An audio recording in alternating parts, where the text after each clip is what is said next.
को समझना कि गुरुजी बार बार बोलते हैं कि मंदिर में जाकर जल चढ़ाओ, मंदिर में जाकर पूजन करो, मंदिर में जाकर पशुपति व्रत करो, मंदिर में जाकर आराधना करो, मंदिर में जाकर भगवान शंकर को बेलपत्र चढ़ाकर खाओ, मंदिर में जाकर दुर्वा चढ़ाकर खाओ, मंदिर में जाकर भगवान को जल समर्पित करो।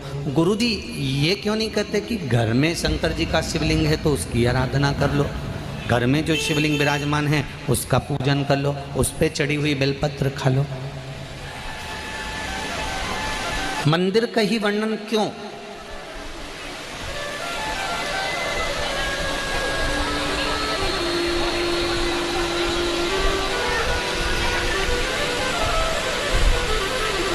एक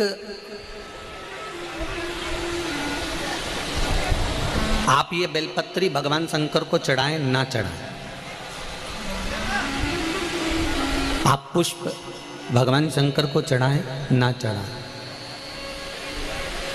आप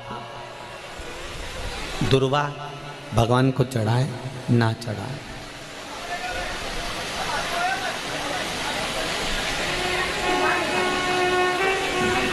मंदिर में जो शिवलिंग होता है,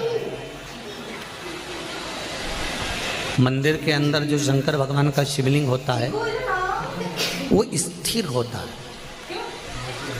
और घर में जो शिवलिंग है वो स्थिर है क्या?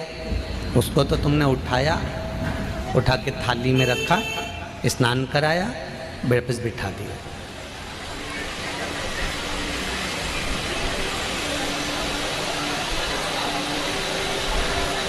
मंदिर में जो शिवलिंग रखा गया है वो स्थापित है, वो स्थिर है।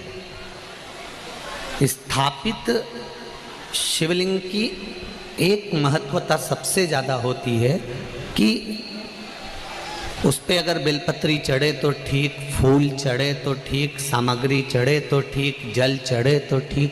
उसकी सबसे बड़ी महत्वता होती है कि जितने लोग उसका दर्शन करते हैं उनकी दृष्टि ही जब भगवान पर चढ़ जाती है तो वो शिवलिंग सिद्ध होता चले जाता है और उसका फल हमें अधिक मिलता है।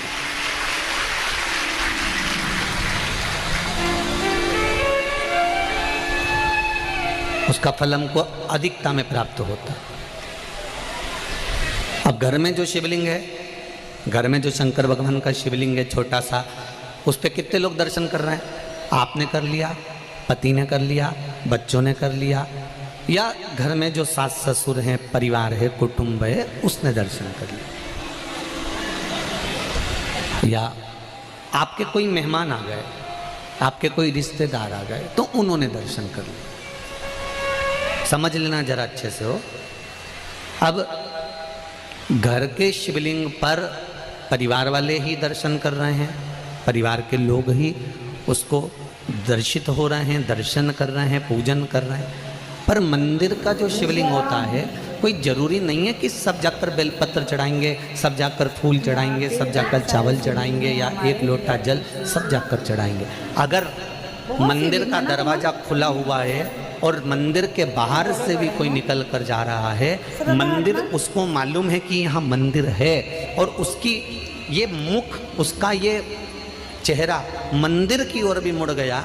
भले गाड़ी चढ़ा रहा था, गाड़ी चलते हुए जा रही थी, भले उसको शिवलिंग दिखा ना दिखा, और उसका चेहरा मंदिर की ओर मुड़ा तो उसकी दृष्टि का प्रसाद भगवान को चढ़ चुका था, भगवान उसको स्वीकार कर चुका।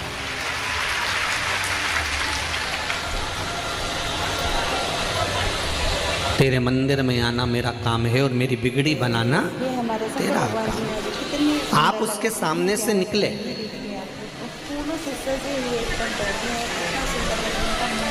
आप उसकी चौखट पे से निकले, और ये काफी साल पुराना मंदिर है, और इतना उसके सामने सुंदर अभी भी आज उसकी चौखट से जब आप निकले